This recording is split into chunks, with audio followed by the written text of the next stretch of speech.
All right, conservation of momentum in two dimensions. Obviously, not all interactions between objects are, carts on a track, just going backwards or forwards in a one-dimensional motion. So we need to be able to deal with all the kind of things you'll see in real life, everyday life. This amazing curling shot, for example, is not just one-dimensional motion. Let's watch it.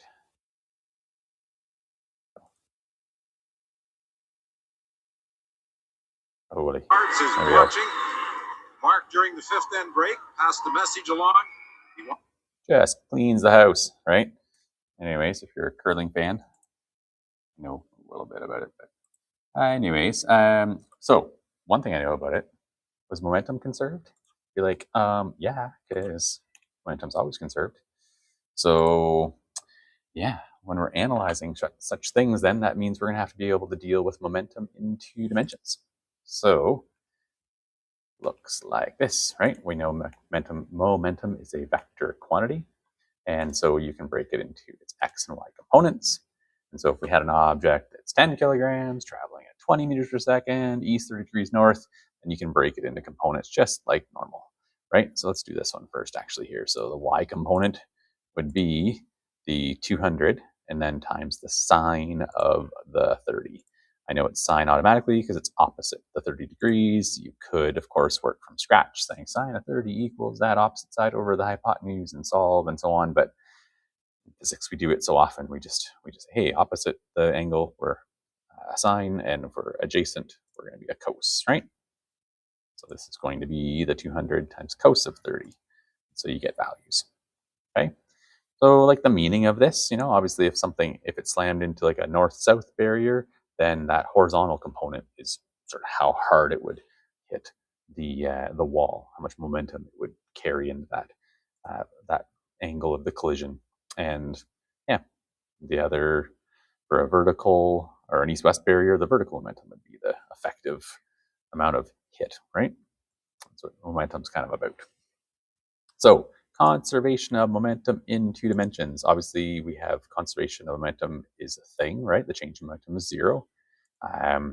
And so we have our typical relationship here, but it means a lot more in this case, right? So we're going to have to deal with the x and the y version of this thing, right? And know that they are all conserved as well.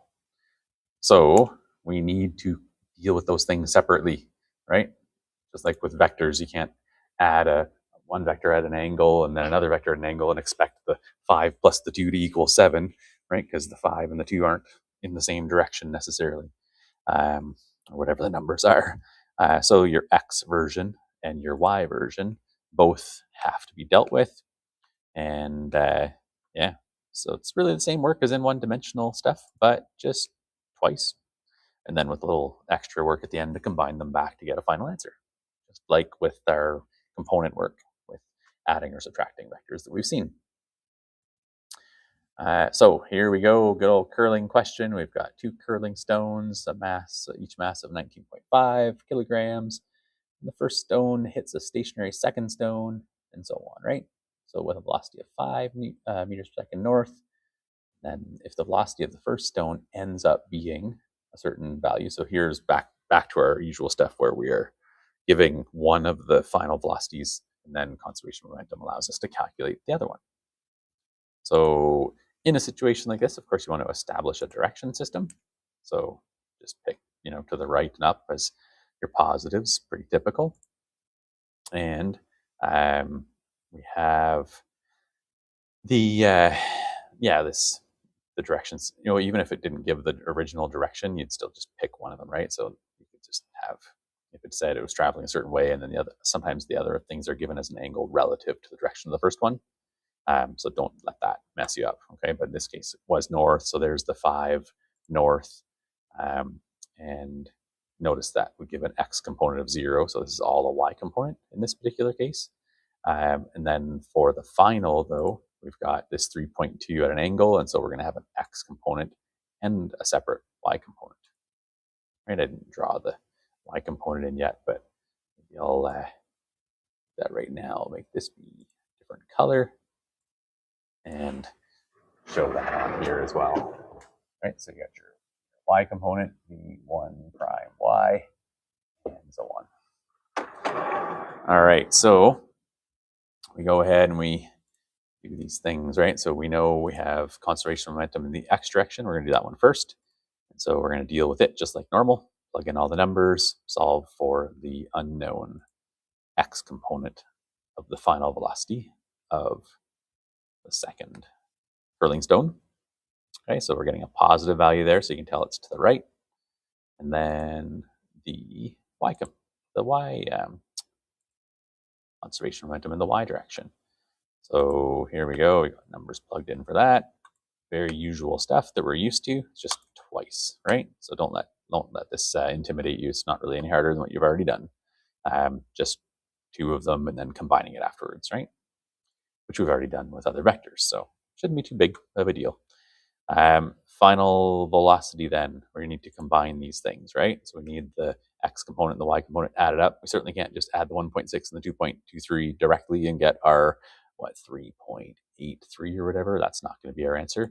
We need to take into account that there are vector angles involved. So we use the result from the Pythagorean theorem to get the length and the tan inverse of opposite over adjacent to get our angle.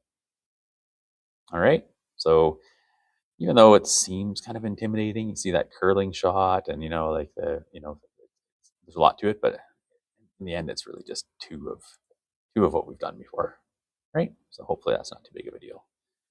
So this one over here was just a collision. This little, whatever you want. This little statement here is about how even if something exploded into multiple pieces, momentum is still conserved, of course, right? So all of these momentums would add to nothing if there was no momentum in the first place. The example we're going to do is we're going to have momentum in the first place. So a grenade was thrown with a velocity of 11 meters per second, east 32 degrees south, parallel to the ground, explodes into three pieces, each of which travels parallel to the ground as well. So we're limiting it to a two-dimensional situation right now, which, not realistic. But I mean, for the instant, if it happened to be traveling at 11 parallel to the ground and the other pieces blew off and went parallel to the ground, we can analyze what they would be, right? Obviously, the next logical step is to tackle a three-dimensional version, but that's just beyond the scope of what we're going to tackle here. So thank goodness, right? But yeah, save it for later. So the initial momentum, we've got that 1.2 kilogram going at 11 meters per second, east 32 degrees south. So there we go. And then the final, we've got two pieces. We've got a 0.5 kilogram piece traveling at 43 at an angle of north, 12 degrees towards the west. And we have a second piece, it's 0.2 kilograms, traveling at 71 meters per second. And that was south 42 degrees west. And then, obviously, I would have defined a direction system as well here. Third piece, of course, the mass is pretty easy. You just subtract the other bits off, and it's the rest of the mass. For the direction, I think it's probably pretty obvious to you that, there must be a piece in here going off this way, right? That would sort of balance out those momentums. And so that's what we're looking for, that value. We're first going to calculate the x component and then the y component, and then we're going to combine it to get the actual value of the velocity, the size of it, and the direction. Right. So the only difference is there's an extra term in our momentum work, right? So oops, went too far here. There we go. So we are going to look at our x conservation momentum and our y conservation momentum. And so same so far. And I'll just go ahead with the x one for now. So numbers get plugged in, all the masses, and then the components of those velocities. And so the original x component was 11 cosine of 32 for the x, because x is adjacent to the 32. Notice I'm putting it in as a positive. I'm being very deliberate with my signs here. So even though it's a positive, I don't need to put a sign, but I'm thinking about it, so I'm putting it in. And then the x component of this one is the one sec here. All right, Start again.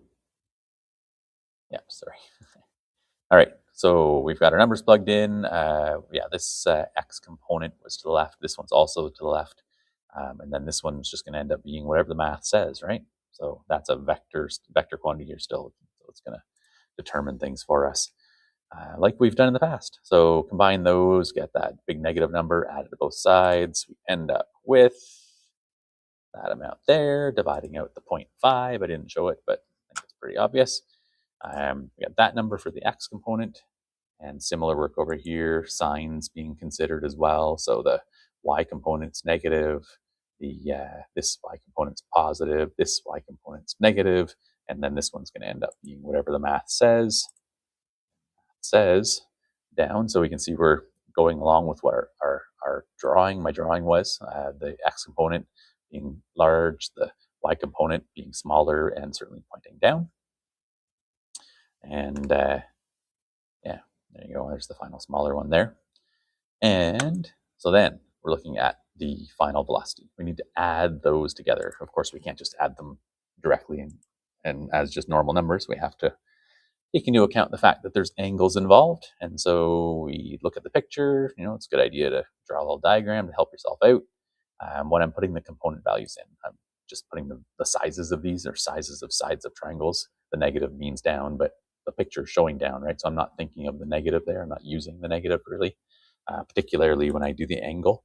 It's better not to have the negative in, because if you've looked at trigonometry beyond 90 degrees, the negatives can mean some things there, right? So better off just to use sides of triangles to make sure you're not going to be getting angles, rather, you know, the ambiguous case, if you remember from cosine law, and you know, the related acute angle stuff from all of that. So you can avoid that by just using this as just values of the sides of a triangle. So the angle's there, right? So we're going to know when we're describing it that it's east a certain number of degrees towards the south.